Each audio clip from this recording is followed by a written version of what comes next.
मेरा एक फ्रेंड है जो हाल ही में यूरोप से आया है, तो उसने एक वीडियो दिखाया वहाँ की नदियों का और पर्यावरण का। तो वो बहुत सुव्यवस्थित है और स्वच्छ है। हम भारत में देखते हैं तो हालत बहुत ख़राब है। यही बात मैं आईटी में मेरे दोस्तों से करता हूँ, तो उनको वेस्टर्न कल्चर तो चाहिए, पर जब उन्हीं का एक वैज्ञानिक दृष्टिकोण उनको अपनाना होता है तो उसके लिए उनका बहुत अलग नज़रिया है। वो सोच रहे हैं कि जो संपन्नता है पश्चिम की वो ऐसे ही आसमान से आ गई है, तो ये संपन्नता ऊपर ऊपर से ओढ़ लेंगे या आयात कर लेंगे, नहीं।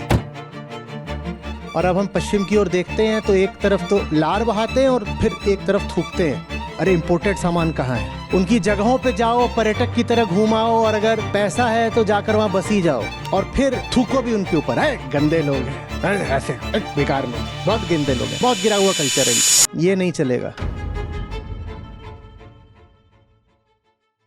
नमस्ते आचार्य जी। मैं एक सॉफ्टवेयर कंपनी में कार्यरत हूँ। मेरा एक फ्रेंड है जो हाल ही में यूरोप से आया है, तो उसने एक वीडियो दिखाया वहाँ की नदियों का और पर्यावरण का। तो वो बहुत सुव्यवस्थित है और स्वच्छ है, और कंपैरेटिवली हम भारत में देखते हैं तो हालत बहुत ख़राब है। मेरा सवाल ये है कि जब यही बात मैं आईटी में मेरे दोस्तों से करता हूँ, तो उनको बाहरी पहनावा तो चाहिए, वेस्टर्न कल्चर तो चाहिए, बाहरी पहनावा चाहिए, खान पीन पान भी चाहिए, पर जब उन्हीं का एक वैज्ञानिक दृष्टिकोण उनको अपनाना होता है, या मैं बात करता हूँ उनसे, या वुमेन एम्पावरमेंट की बात करता हूँ, तो उसके लिए वो उनका बहुत अलग नज़रिया है। तो इसमें आप ज़रा थोड़ा मार्गदर्शन करिए।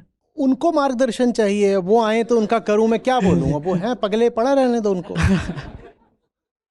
उनका कुछ नहीं हो सकता। वो सोच रहे हैं कि जो संपन्नता है पश्चिम की वो ऐसे ही आसमान से आ गई है, तो ये संपन्नता ऊपर ऊपर से ओढ़ लेंगे या आयात कर लेंगे, नहीं। वो संपन्नता आई है एक वैज्ञानिक दृष्टिकोण से। पश्चिम में विज्ञान भी क्या होता है, दर्शन की एक शाखा होता है विज्ञान। पश्चिम में दर्शन उठा, दर्शन से विज्ञान आया, उसी दर्शन से समाज सुधार आया, और उसके कारण आपको आज वहां समाज में दो बातें दिखाई देती हैं, वैचारिक खुलापन और वैज्ञानिक प्रगति। ये दोनों एक साथ आए हैं वहां पर, और दोनों का कारण साझा है, दर्शन, फिलॉसफी। पश्चिम में भी जो मध्य युग थे वो बहुत गड़बड़ थे, बहुत काले थे, और भयानक दुर्दशा थी यूरोप की। और पश्चिम में कोई फिलॉसफी 1500 साल से नहीं हुई थी।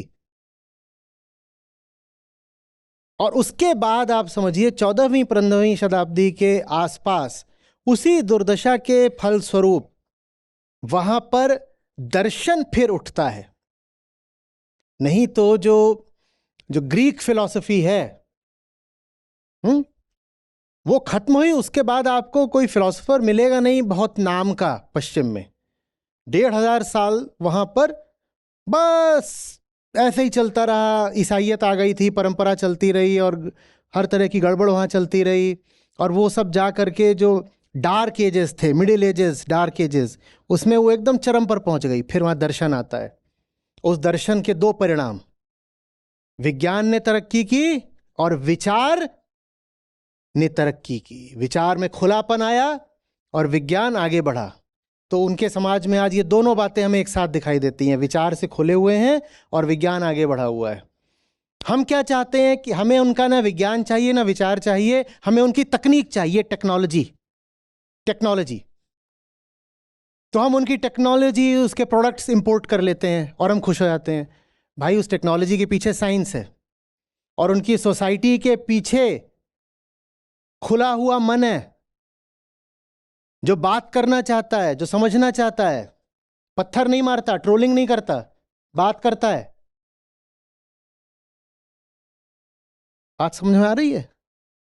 लेकिन हम अपने ही बिल्कुल हवाई सोच रहे हैं कि नहीं, बस हम उनकी चीज़ें ले आ लें, या हम टेस्ला ले आ लें, एप्पल ले आ लें, तो उससे हम भी हो जाएंगे। नहीं हो जाओगे, जब तक दिमाग नहीं खुलेगा नहीं हो जाओगे। आप जब सोशल ओपननेस की बात आती है तब भी पीछे हो, और जब साइंटिफिक रिगर की बात आती है तब भी पीछे हो, और दोनों के में आपके पिछड़े होने का कारण एक ही है, दर्शन का अभाव।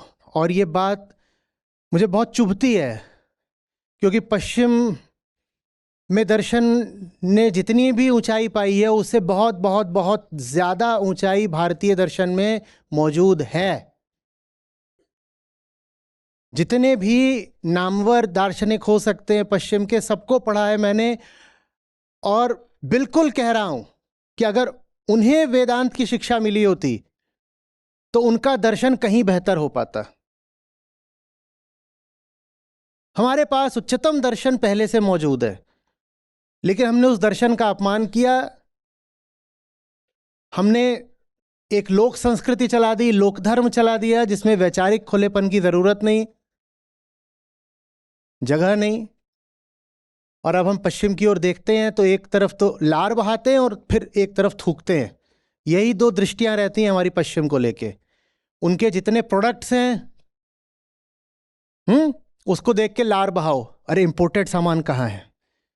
उनकी जगहों पे जाओ, पर्यटक की तरह घूमाओ, और अगर पैसा है तो जाकर वहां बसी जाओ, तो लार बहाओ, और फिर थूको भी उनके ऊपर, है गंदे लोग हैं, अरे ऐसे बेकार लोग हैं, बहुत गंदे लोग हैं, बहुत गिरा हुआ कल्चर है इनका। ये नहीं चलेगा।